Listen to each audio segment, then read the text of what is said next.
Bharat Russia బంధాన్ని ఉన్నత శిఖరాలకు తీసుకెళ్లాలని ఇరు దేశాల నేతలు మోదీ పుతిన్ నిర్ణయించారు. 8 దశాబ్దాల స్నేహానికి నూతన శక్తి వేగాన్ని జోడిద్దామని నిశ్చయించారు. 2030 నాటికి $100 బిలియన్ వార్షిక వాణిజ్యమే లక్ష్యంగా 23వ ఇండియా రష్యా సదస్సులో కీలక రంగాలకు సంబంధించి 11 ఒప్పందాలు చేసుకున్నారు. అగ్రరాజ్యం ఆంక్షలతో భయపెడుతున్నా భారత్కు చమురు దిగుమతులు కొనసాగిస్తామని రష్యా అధ్యక్షుడు పుతిన్ స్పష్టం చేశారు. అణు విద్యుత్ విషయంలో భారీ కమిట్మెంట్ ఇచ్చారు. దేశ రాజధాని ఢిల్లీలో 23వ ఇండియా రష్యా సదస్సులో పలు కీలక అంశాలపై చర్చించారు. హైదరాబాద్ హౌస్ వేదికగా జరిగిన సదస్సులో భారత ప్రధాని నరేంద్ర మోదీ, రష్యా అధ్యక్షుడు పుతిన్తో పాటు ఇరు దేశాల ప్రతినిధులు పాల్గొన్నారు.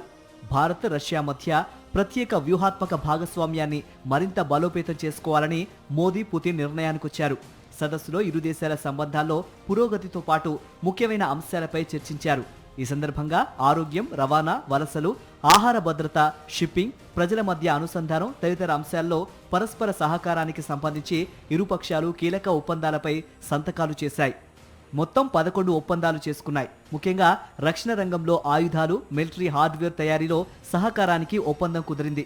అలాగే నైపుణ్యం కలిగిన కార్మికుల వలసలు, ఆహార భద్రత, షిప్పింగ్, ఎరువులు, ఆరోగ్య సంరక్షణ, శాస్త్రీయ పరిశోధనలు, విద్య తదితర రంగాల్లో పరస్పర సహకారానికి ఈ ఒప్పందాలు కుదిరాయి.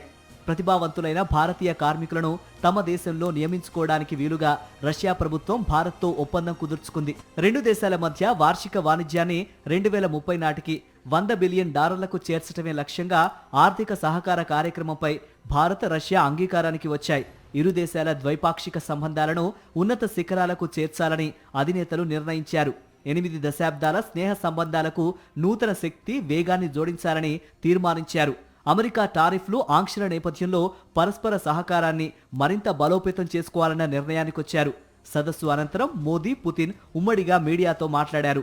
ప్రపంచ భౌగోళిక రాజకీయాల్లో ఎలాంటి ప్రతికూల పరిణామాలు సంభవించినా భారత్ రష్యా స్నేహం మాత్రం ధృవ నక్షత్రంలా స్థిరంగా నిలిచే ఉంటోందని ప్రధాని మోదీ స్పష్టం చేశారు. పరస్పర గౌరవం, లోతైన విశ్వాసం ఆధారంగా ఈ బంధం నిర్మితమైందని, కాల పరీక్షకు నిలిచిందని చెప్పారు. ఈ పునాదిని ఇంకా పటిష్టంగా మార్చుకునే దిశగా పరస్పర సహకారమే లక్ష్యంగా అన్ని అంశాలపై చర్చించామని చెప్పారు. ఇందులో భాగంగా ఆర్థిక, వాణిజ్య రంగాల్లో పరస్పర సహకారానికి 5 ఏళ్ల ప్రణాళికను ప్రకటించారు. ఇక అణు సహకారాన్ని మరింత ముందుకు తీసుకువెళ్లాలని ఇరు దేశాల నేతలు నిర్ణయించారు. చిన్న మాడ్యులర్ రియాక్టర్లు, తేలియాడే అణు విద్యుత్ ప్లాంట్ల ఏర్పాటు అంశంలో మరింతగా సహకరించుకోవాలని రష్యా, భారత్ నిర్ణయించాయి.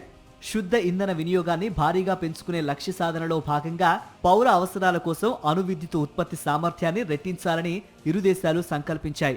రష్యా ప్రభుత్వ రంగ అణు విద్యుత్ సంస్థ అయిన రోస్టోమ్ సహకారంతో తమిళనాడులోని కూడంకులంలో నిర్మించిన అణు విద్యుత్ కేంద్రంలో ఉత్పత్తి సామర్థ్యం తదితరాలపై ఇరు దేశాధినేతలు సమీక్ష జరిపారు.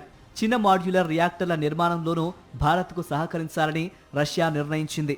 భారత్లో మరో ప్రాంతంలో కొత్త అణు విద్యుత్ కేంద్రం ఏర్పాటుపైన పుతిన్, మోదీ చర్చించారని విదేశాంగ శాఖ వర్గాలు వెల్లడించాయి. అలాగే వచ్చే ఏడాది సమావేశానికి రష్యా రావాల్సిందిగా మోదీని పుతిన్ స్వాగతించగా అందుకు ప్రధాని సానుకూలంగా స్పందించినట్టు విదేశాంగ శాఖ వర్గాలు వెల్లడించాయి.